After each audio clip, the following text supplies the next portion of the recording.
kill the Immortals. The dawn painted the Moscow skyline in hues of steel and ash, mirroring the steely resolve in Gleb's eyes. He adjusted the reinforced strap of his kit bag, the weight of the modified amp grenade a familiar comfort. Across the cramped, dimly lit safe house, Samantha meticulously cleaned her Sig Sauer, the rhythmic click of the slide a counterpoint to the city's hushed breaths. "Ready?" Gleb asked, his voice a low growl. Years spent in the GRU had taught him to conserve energy, to speak only when necessary.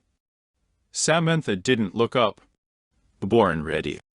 Just wish we were doing something else on a Tuesday morning." A bitter smile played on her lips.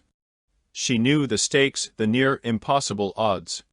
The Center for Immortality, a fortress of steel and silicon, was a monument to inequality, a glistening middle finger to the billions scraping by while the elite frolicked in their digital Eden. The genesis of this dystopia was simple: technology gave humanity the ability to transfer consciousness into a digital realm. Death for a select few became optional. But the process was exorbitant, requiring immense power and dedicated servers. Only the world's wealthiest, the power brokers, could afford to buy their way into this virtual afterlife, leaving the rest to rot in the real one. From their digital sanctuaries, they pulled the strings, manipulating governments and markets with an unsettling detachment. NISF, no immortality for the select few, had risen from the ashes of public outrage. A clandestine network of disillusioned scientists, former military personnel, and activists, they were the only force willing to fight back. And Samantha and Gleb, a former FBI agent haunted by the system's corruption and a GRU major disgusted by the elites he once served, were two of their most valuable assets. Their mission: to penetrate the center and unleash an EMP that would fry the servers, collapsing the virtual paradise and erasing the Immortals from existence. A suicide mission, everyone knew it. But for Samantha, it was about restoring justice. For Gleb, it was about saving humanity from itself. The journey to the center was a masterclass in close-quarters urban warfare. They navigated the intricate web of security checkpoints using stolen access codes and forged IDs. They blended into the anonymous throngs of workers, their faces etched with the same weary resignation. Between missions, in the quiet moments snatched between planning and preparation, something unexpected blossomed. They were two broken souls, bound by a shared sense of outrage and a growing attraction. Late-night strategy sessions morphed into whispered confessions, sharing vulnerabilities they had locked away for years. The rough edges of their personalities softened, revealing a tenderness that surprised them both. "Remember that time you tried to fix my car with a wrench and duct tape?"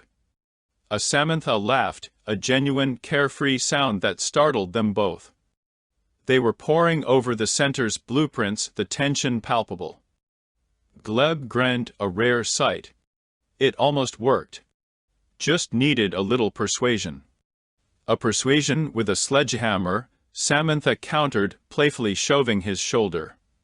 "You're a menace to automotive engineering, Gleb." "And you," Gleb said, his voice softening, "are a menace to my concentration." The moment hung in the air, charged with unspoken emotions.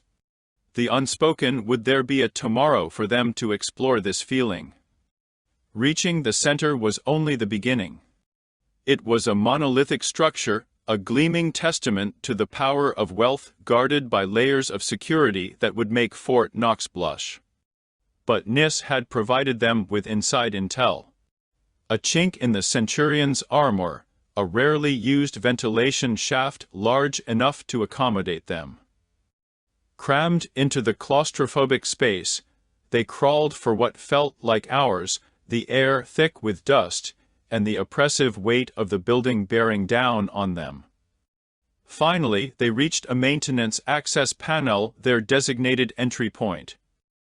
Donning the stolen security uniforms, they emerged into the sterile, brightly lit corridors of the center.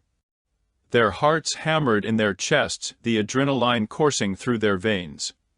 The plan was meticulous: bypass the biometric scanners, disable the security cameras, and reach the main processor, the heart of the virtual world. They moved with practiced efficiency, disabling sensors and overriding security protocols.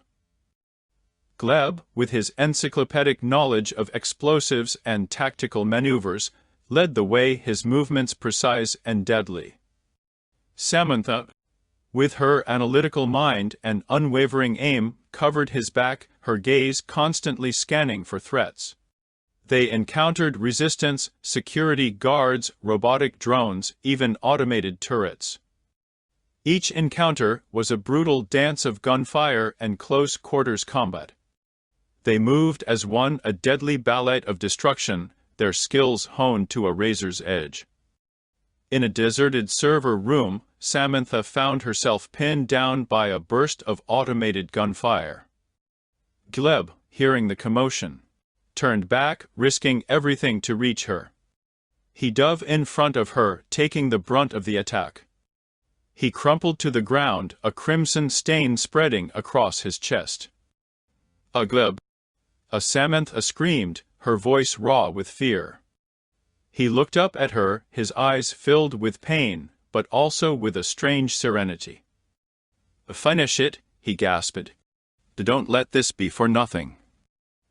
Tears streamed down Samantha's face, but her hands remained steady. She returned fire, silencing the turret. Then, she knelt beside Gleb, his hand in hers. "I will return the favor for your help. I promise." As she leaned down and kissed him, a desperate, silent promise.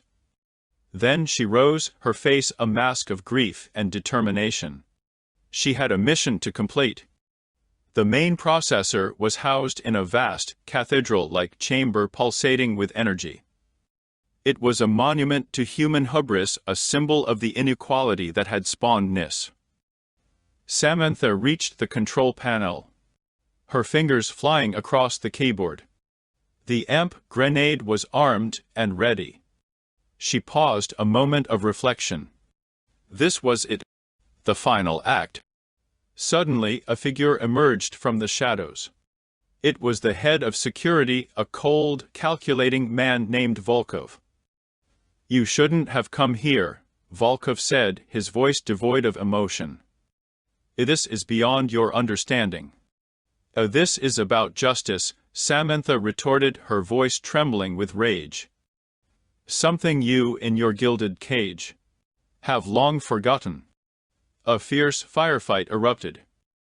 Volkov was a formidable opponent, a seasoned veteran with years of experience. But Samantha was fooled by grief and righteous anger. After a brutal, drawn-out confrontation, Samantha managed to disarm Volkov, his weapon flying from his grasp. She stood over him, her gun trained on his chest. "Any last words?" as she asked. Volkov smirked. "You won't do it. You're not a killer." Samantha hesitated.